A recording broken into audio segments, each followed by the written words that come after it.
I hope that everybody in the audience learns a lot from this conversation and hopefully a really rich dialogue between two experts, and not just these two, but like there's so many people in the audience that I think have thoughts, opinions, feelings, and are also experts in their own right on this.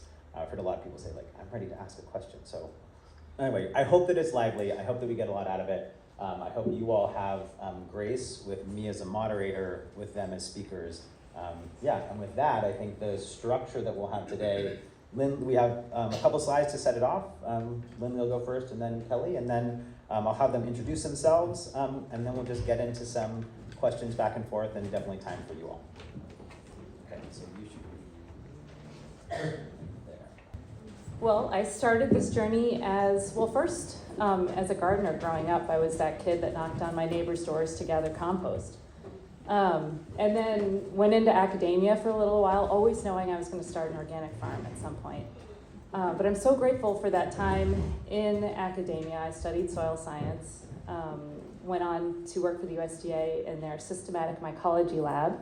And so I got a really in-depth understanding of how diverse the soil is. And you try to pull soil away from an organic farmer, and they're going to show up. And so actually that's how I met Kelly, is for years we went to the NOSB meetings and we talked about soil and hydroponics in organic.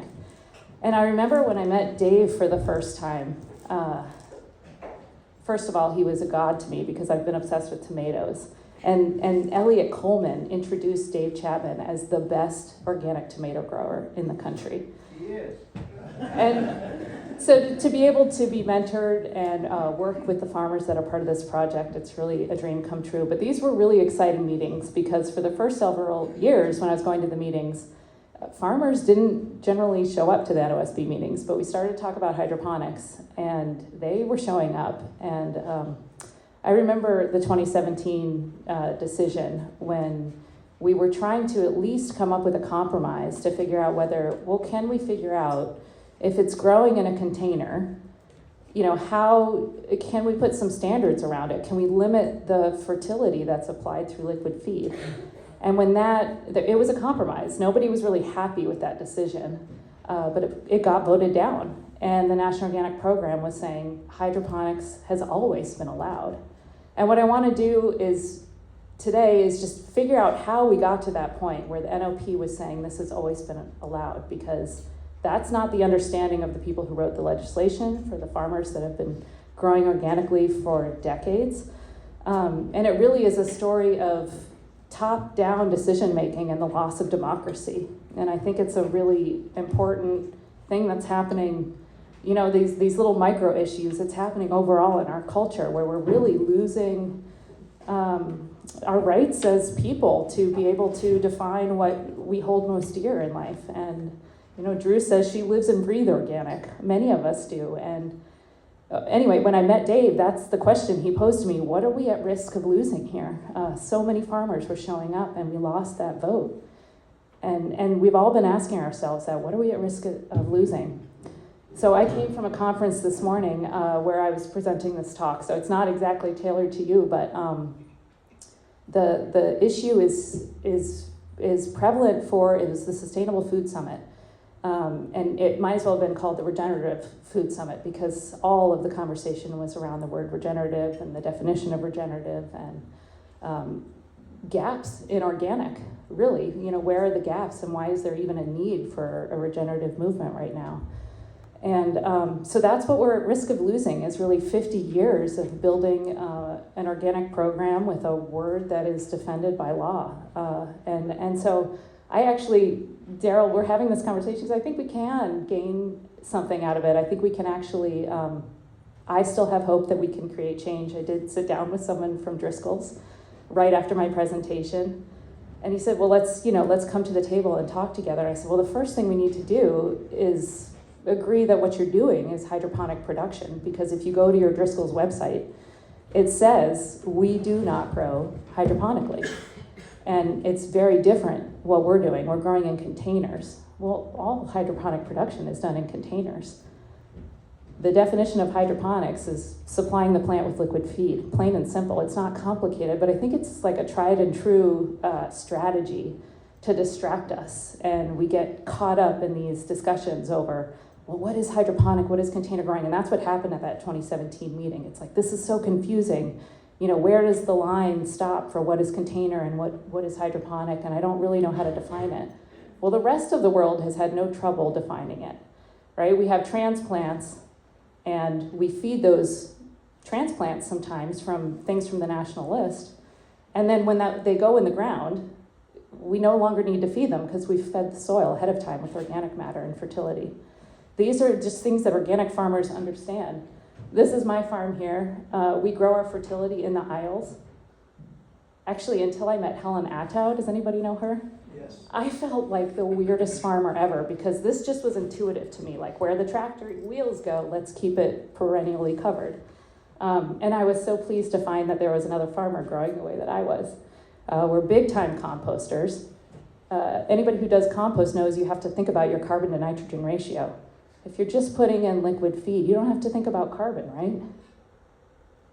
The fertility, that diversity, that biomass that we grow on the surface of the soil, the more diverse that cover crop is, the more diverse the nutrients that are feeding the crop are. And I just think we got to the point where the farmers stopped being involved in creating what organic was.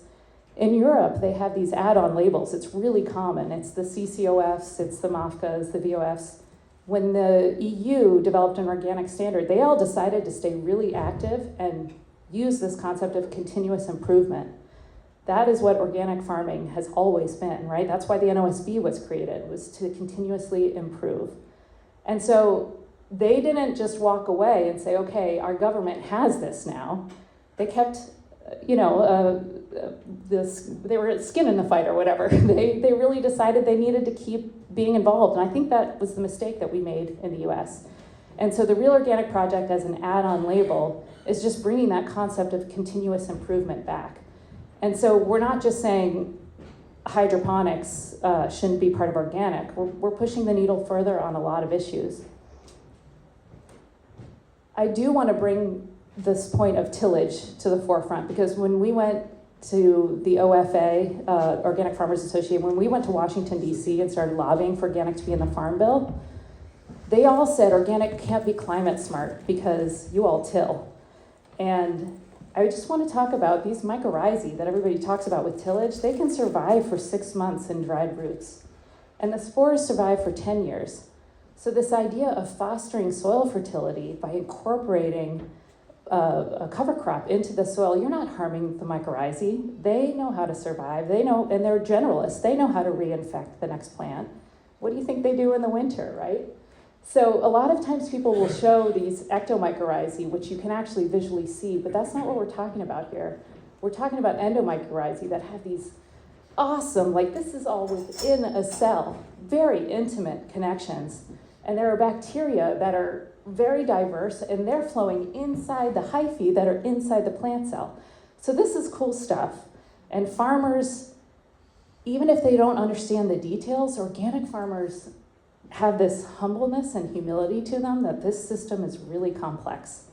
And I think that's what was lacking this afternoon or this morning when I was talking with Driscoll's and trying to come to the same place, is that, it's all the same. We feed them the fertility, but that's just not what organic is. I probably will go on too long when it comes to soil life, but I do want to come back to this finding common ground thing. If we can get over the misinformation that's happening around this issue around, is it container ground, is it hydroponic? If we can get over that silliness. I remember when CCOF lobbied to have hydroponics included in the organic label, they said, we'll do it under a couple conditions. One, it really needs to be labeled. And I can't remember if you were testifying, but somebody asked the question, is it going to be hydroponic or is it going to be container? And I think at the time you said it's up to the person putting the label on there. And I just think that's wrong. If we're going to label it, I think it's going to be a stain on the USDA organic seal to have the word hydroponic. But I think that now that we're certifying it, I think we owe that to the customer to be transparent. I don't think Driscoll's is providing that transparency. and I don't think Wholesome Harvest is either. Those were the two biggest players at the time. Personally, what I'd like to see is a pesticide-free hydroponic label come out of this. And so that is my hope for what we can come together and all lobby around. The other thing that CCOF wanted at the time was that no prohibited substances were being used. The Real Organic Project identified the fact from a farmer that land was being laser leveled, herbicided, then you put the grow mats or the weed barrier down, and then you put the pot on top, or these grow bags on top of that. And there was no 3-year transition, so you could use herbicides in order to create this system. We had proof that a certifier was asking of the NOP, is this allowed? And they were saying, it's all hypothetical, stop asking us whether this is allowed. And then we found out that, they actually had evidence that Americert was allowing this. So they made this statement that's saying, use of pesticides without a 3-year transition is not allowed on land. And they said on land like 4 times. So we're like, why do they keep saying on land? And basically what they were gonna allow is, first, you don't need a transition if you use herbicides. But second of all, as long as you put these grow bags on a 3-inch stand, and maybe they're 6 inches, then they're no longer considered on land. So prohibited substances are now being used. And that was the other thing that CCOF was uncomfortable with. The cocoa coir that is largely used in these containers has prohibited substances in them. Cocoa coir, the coconut, has like natural anti-fungal, anti-growth compounds in it. And so they need to heavily rinse the coconut coir in order to make it so that you can't grow anything in it at all. And then they'll add calcium nitrate back. Like, this is a straight fertilizer into the cocoa coir as a buffer. So these things are still happening to this day in organic production. So, even the debate over whether hydroponics should be allowed or not, we're breaking some basic tenets here. And then we've lost transparency, right? We're not even letting the customers know, what kind of production systems are happening under the organic seal. And there are real consequences to this, right? We're driving blueberry farmers out of business. We have, I think, at the time, it was a 70% monopoly in organic berry production.